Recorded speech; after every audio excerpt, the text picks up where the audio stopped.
Hello, you creepy executive producers. I am up at one of my most favorite cemeteries in all the world, and I'm going to share it with you. I'm in Savannah, Georgia, Bonaventure Cemetery.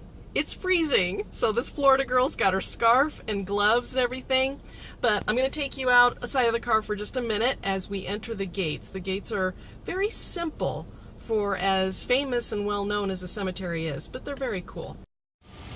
So this is the outside of Bonaventure Cemetery. You're going to see lots of different statuary as we come in here.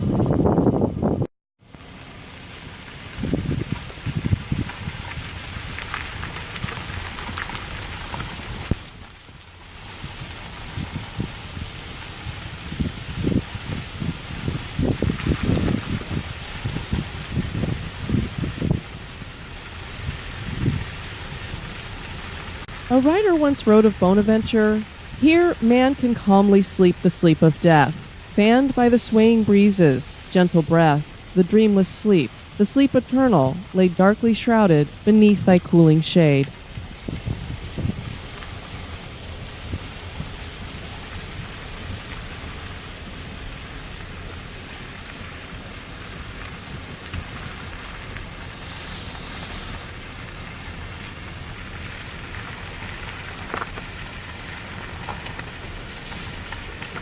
Bonaventure Cemetery was originally called Evergreen Cemetery, and it was a private venture at first. It's situated on 70 acres of what was once the Bonaventure Plantation. Bonaventure means good fortune, and it really was for the families that lived here, the Tottenall and Mulrin. Evergreen Cemetery was designed as a traditional Victorian cemetery. That means it's got lots of trees, grassy areas, one of our garden cemeteries, and it has all of these curving pathways. And it was one of those garden cemeteries that families like to come and picnic in. Evergreen Cemetery was purchased by the city of Savannah in 1907 to become the fourth of 5 cemeteries that the city owns. It's expanded from those original 70 acres to nearly 103 acres. If you've seen the movie Midnight in the Garden of Good and Evil, you will have seen Bonaventure Cemetery. It is featured prominently in that.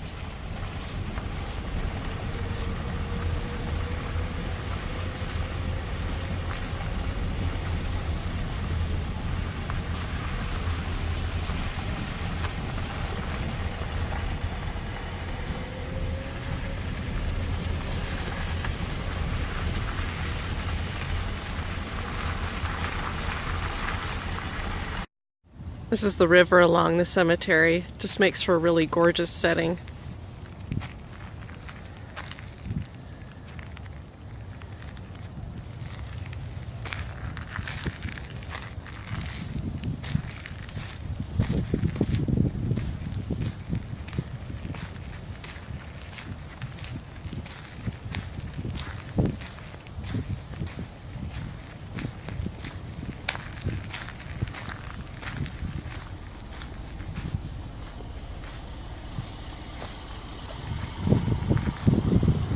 Got lots of water birds down there hanging around. Last place I'd want to be is the water right now. I bet it's icy.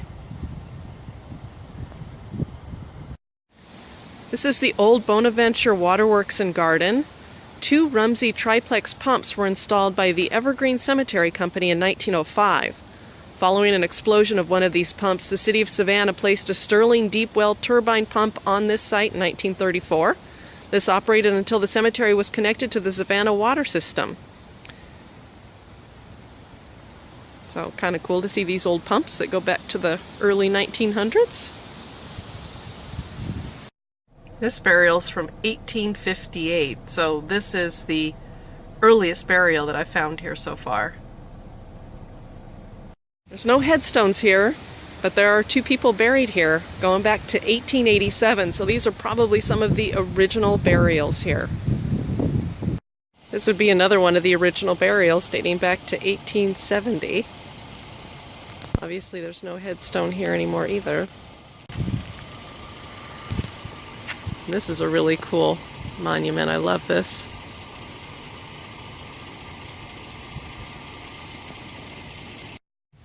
This is really unique looking.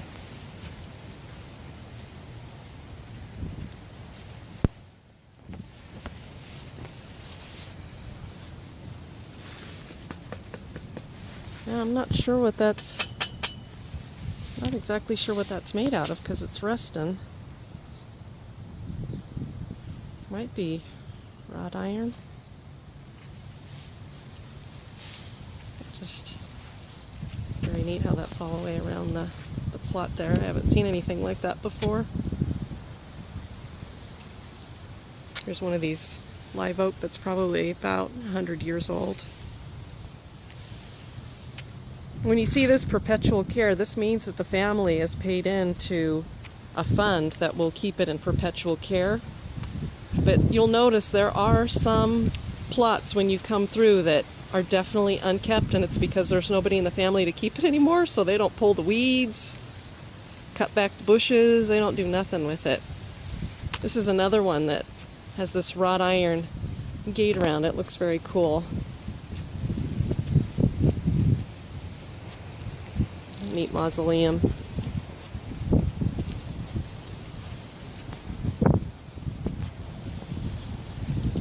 This family definitely had money. It's a very large plot, and the monuments are very big. And then, of course, you've got the mausoleum in the center here.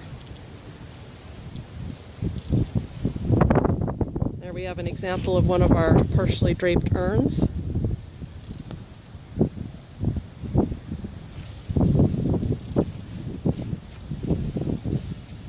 Whew, it is chilly out here. This southern girl is not made for winter, I tell you what.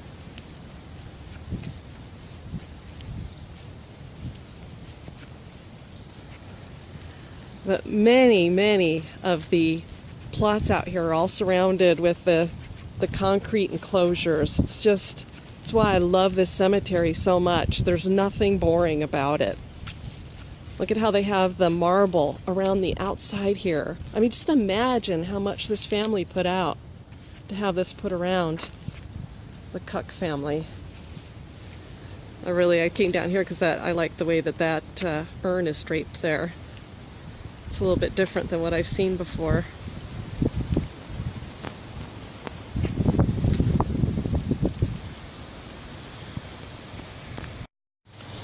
They have several military memorials here.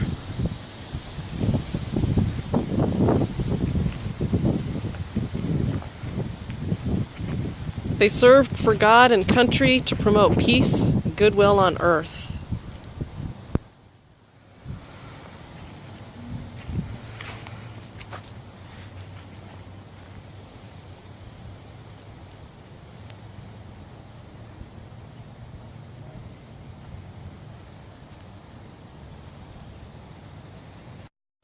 This is one of the most famous memorials here at Bonaventure. This is where Gracie Watson is buried. And her little statue in there is a replica of the way that she looked in life. Parents loved her very much, and so they had that made for her.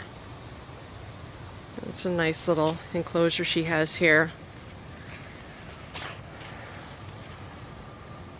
Little Gracie Watson was born in 1883, the only child of her parents. Her father was manager of the Pulaski House, one of Savannah's leading hotels, where the beautiful and charming little girl was a favorite with the guests.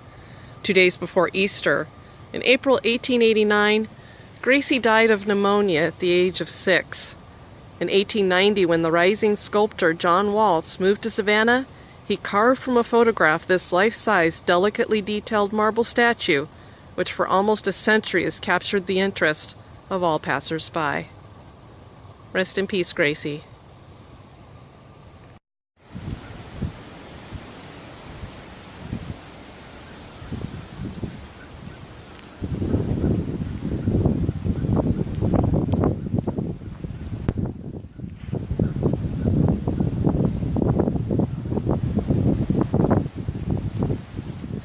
It's another really neat memorial right in this area. This is one of the most beautiful statues in Bonaventure. It features Corrine Lawton, and this was her carved by famed sculptor Civiletti Palermo. He was from Italy, and he made this in 1879. It's one of the famous burials here at Bonaventure Cemetery. This is where Johnny Mercer is buried. One of my favorite parts of this is this bench that's here for him, and it has names of several of the songs that he wrote. Come Rain or Shine, The Days of Wine and Roses, Hooray for Hollywood, In the Cool Cool of the Evening, One for My Baby, Skylark, Something's Gotta Give, That Old Black Magic, and You Must Have Been a Beautiful Baby. They have his likeness caricature done up there with his signature. Co-founder of Capitol Records, winner of 4 Academy Awards. Buddy, I'm a kind of poet, and I've got a lot of things to say. Jeepers creepers. And my favorite of his is Moon River. So this is the burial for all of them.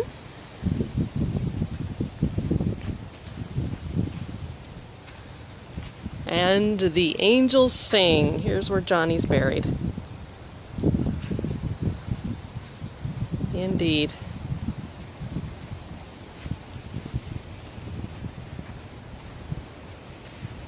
The most bizarre mausoleums I have ever seen in my life is right here in Bonaventure, and this is it. It's definitely got Egyptian overtones in it, as it's been made into a pyramid type shape. But usually when you see the Egyptian ones, they're like a normal mausoleum, but they have sphinxes on the outside of them. But this one is made very similar to a pyramid, minus the, top point and everything.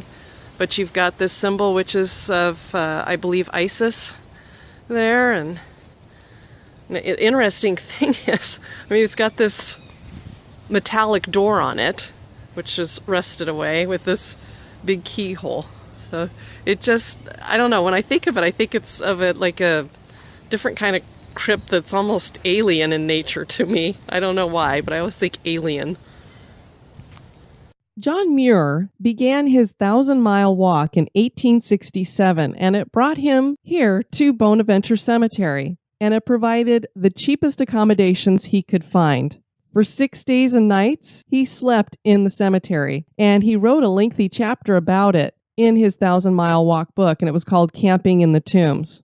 At the time when he stayed here, there was only a few graves, and he even described the old mansion, which was still there, as being in ruins. I want to read a little bit of what he wrote. The most conspicuous glory of Bonaventure is its noble avenue of live oaks. They are the most magnificent planted trees I have ever seen, about 50 feet high and perhaps 3 or 4 feet in diameter, with broad spreading leafy heads. The main branches reach out horizontally until they come together over the driveway, embowering it throughout its entire length, while each branch is adorned like a garden with ferns, flowers, grasses, and dwarf palmettos.